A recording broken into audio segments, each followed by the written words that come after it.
Остановка автобуса Беллербей. Сарай. Дворец Беллербей. Ехали 15М с Кадыкюэ автобусом.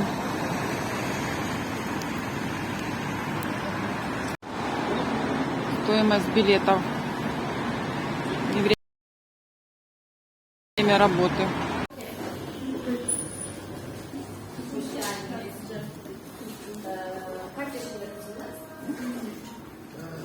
Вход через рамку. Там вон туалеты были внутри. Такой сад, территория.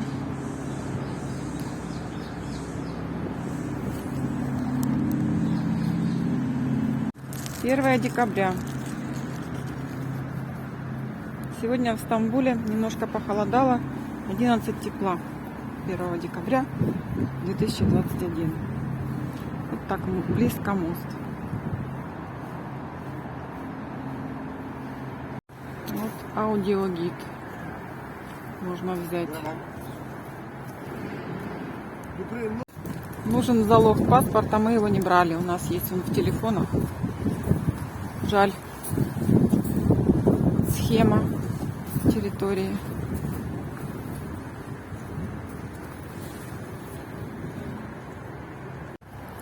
Такая красивая зеленая территория. Обратите внимание на вот эту елочку.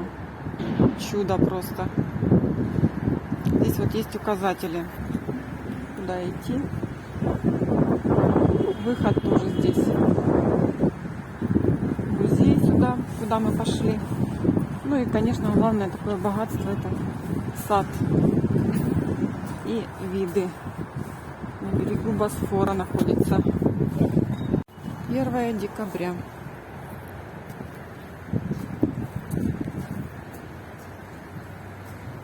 И чаечки выстроились. Розы. Название Бейлербей переводится как «высокий титул» или «король королей». Во времена Османской империи Бейлербеем назывался правитель провинции или бей над беями.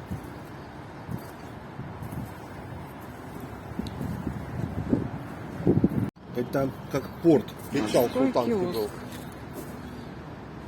Начиная с византийских времен, дворец и его окрестности использовались в качестве резидентской зоны. Вместо построек, сооруженных в различные периоды, по приказу султана Махмуда II был возведен деревянный дворец.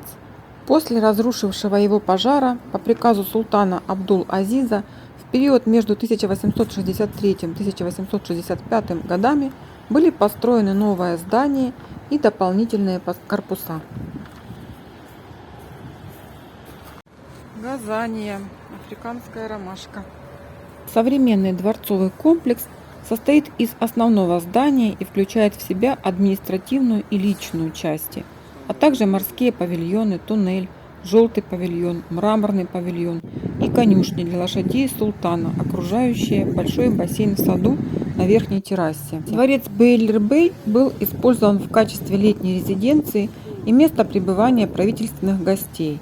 Там останавливались посетители, такие как австрийский и венгерский император Франц Иосиф, императрица Франции Евгения, король Монтенегро Николай и немецкий император Вильгельм II. После свержения с престола султан Абдул-Хамид II провел во дворце последние 6 лет своей жизни и умер здесь в 1918 году. Вокруг дворца разбиты уникальные сады. Общая площадь садов составляет 70 тысяч квадратных метров. Эти сады соединены друг с другом скатами и лестницами. Известно, что магнолии и ореховые деревья в императорском саду, а также липы в саду гарема и багряник, символ Босфора, в садах на террасе были посажены во времена султана Абдул-Хамида II. Над садами дворца находится Босфорский мост, соединяющий европейский и азиатский берег Стамбула. Дворец – один из самых красивых дворцов Стамбула. Своей архитектурой и экстерьером представляет собой идеальное сочетание искусства неоклассицизма, барокко и ренессанса.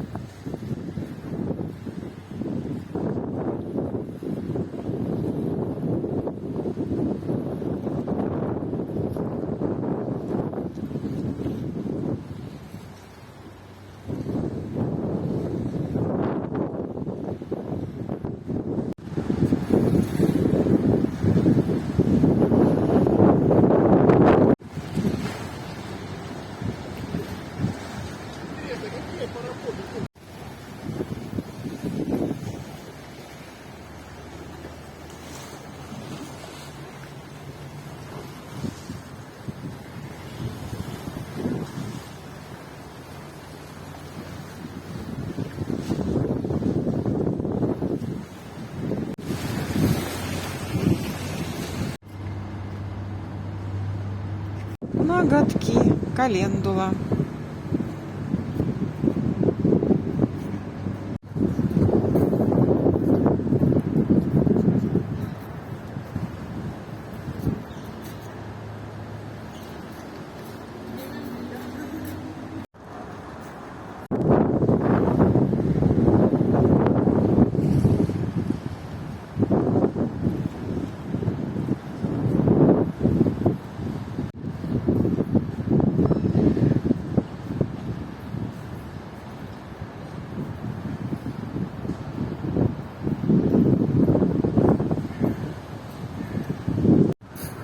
Какие красивые шишки.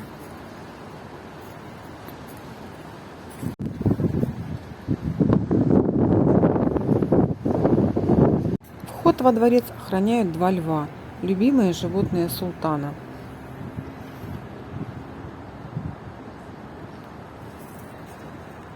Слева от бамбуковой рощи вход на террасу, но в день нашего посещения вход был туда запрещен. А это морской павильон, их 2. Они расположены по обе стороны дворца, возле ворот. Ворот тоже 2.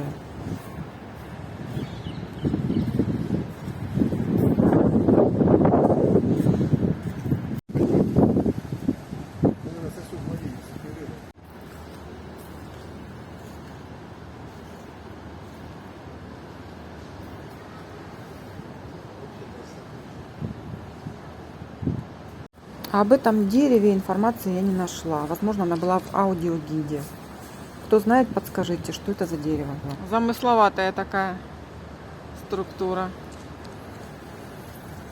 Это вот так обрезали, я так понимаю? Оно засохло. Нет. Цикламены. 1 декабря.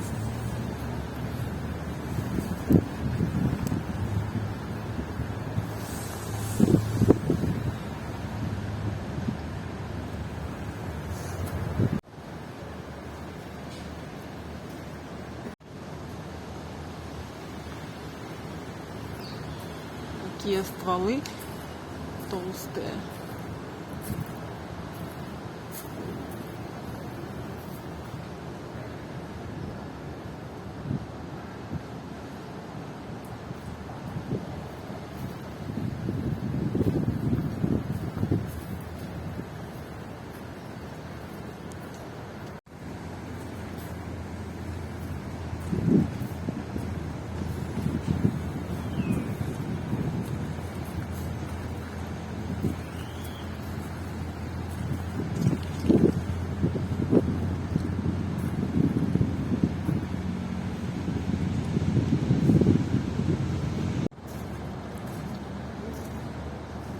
Они здесь по кругу посажены, фикусы. Все примерно возраста навскидку одинакового. А вот там на заднем плане бамбуковая роща.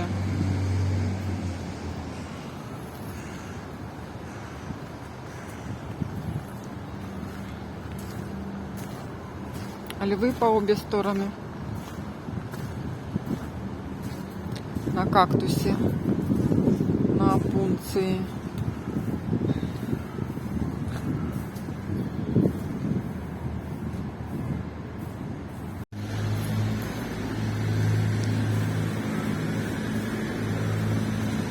И люди, которые хотели себя увековечить, повырезали свои имена. И оказывается, не только наши люди любят так делать, потому что на иностранном ни Вася, ни Петя. Да. Возьми, красивые. Это фикусы. А зачем? Высокие бамбуки.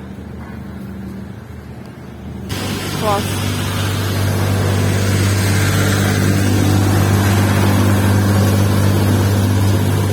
Убирают территорию.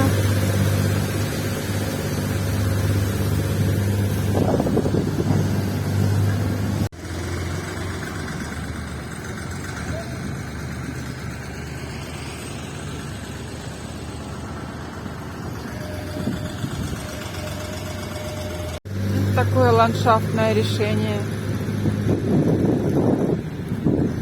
указаний в центре.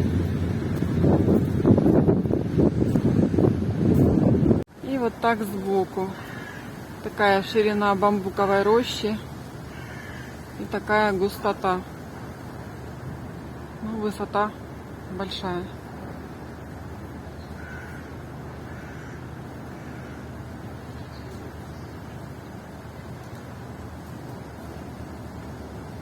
Вот такой красивый сад здесь.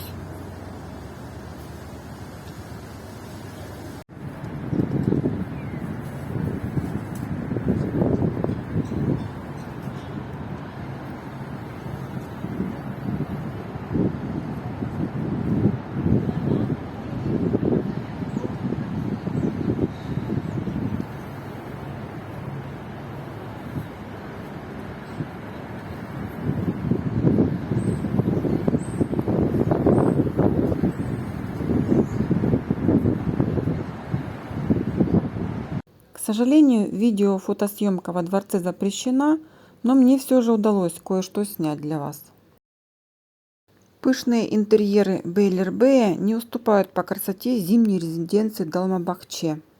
Но здесь намного меньше туристов и дешевле билеты. Дворец состоит из двух основных этажей, подвала с кухней и кладовых. Интерьер отделан белым мрамором. Во дворце 24 комнаты и 6 залов. Полы покрыты соломенной циновкой из Египта. Дворец украшают ковры из хереке, люстры из французского хрусталя баккара, английские, французские и турецкие часы, сделанные на верфях Халича Золотого Рога в Стамбуле, а также китайские, японские, французские, немецкие и сделанные на фабрике Йылдыз турецкие фарфоровые вазы. Убранство дворца поражает своей красотой и роскошью. Одна из самых ярких частей убранства дворца Бейлербей – это потолочные украшения.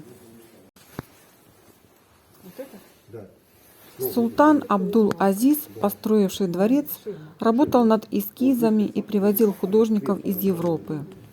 Много во дворце украшений, выполненных мастерами того периода в области карандашной работы и каллиграфии. Росписи на морскую тематику занимают важное место в потолочном декоре.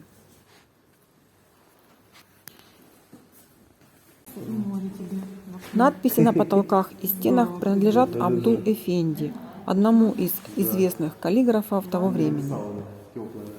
Колонны и стены голубого зала выполнены из материалов, имитирующих синий мрамор. Потолочное покрытие позолоченное. Мягкая мебель в этом зале была оббита дорогими тканями. В центре зала установлен покрытый лаком стол, а на нем стоят часы весом 60 кг. Над столом подвешена люстра из хрусталя, выполненная стамбульскими мастерами. Также в зале есть еще 4 люстры, привезенные из Богемии.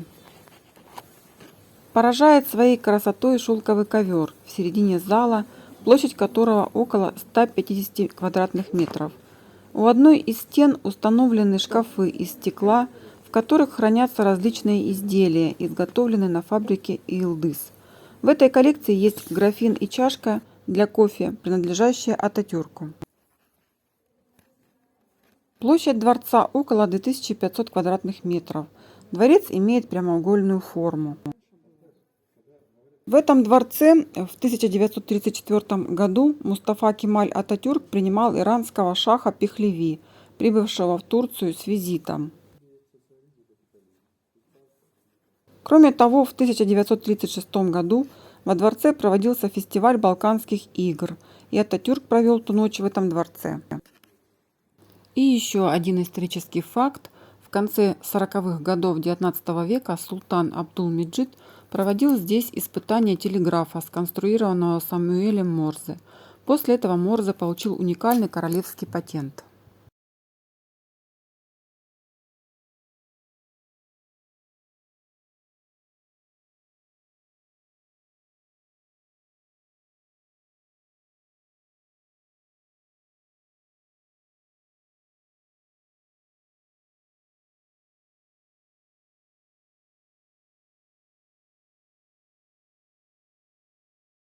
Это роскошные морские ворота. Через них входили султан и его почетные гости, прибывающие по воде.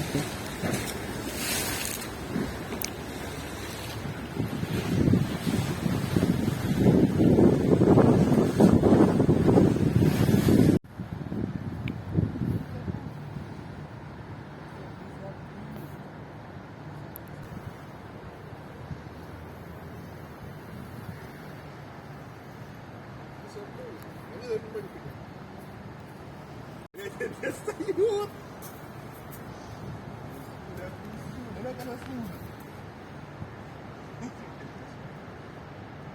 Она чистая.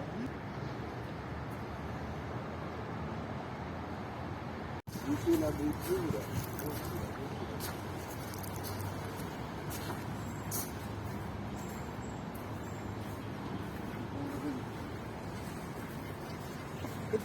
А они тоже прикормленные, ты понял? Приплыли. Они тоже хотят Два самца и 3 самочки. поесть, хотят.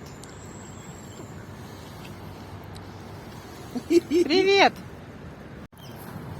Вот такое кафе, по-видимому.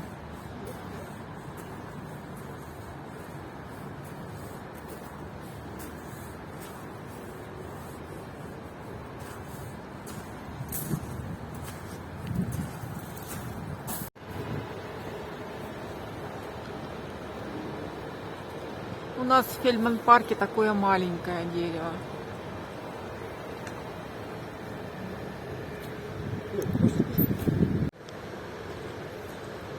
Недорогие будут. Дворец нам очень понравился, и мы рекомендуем его к посещению.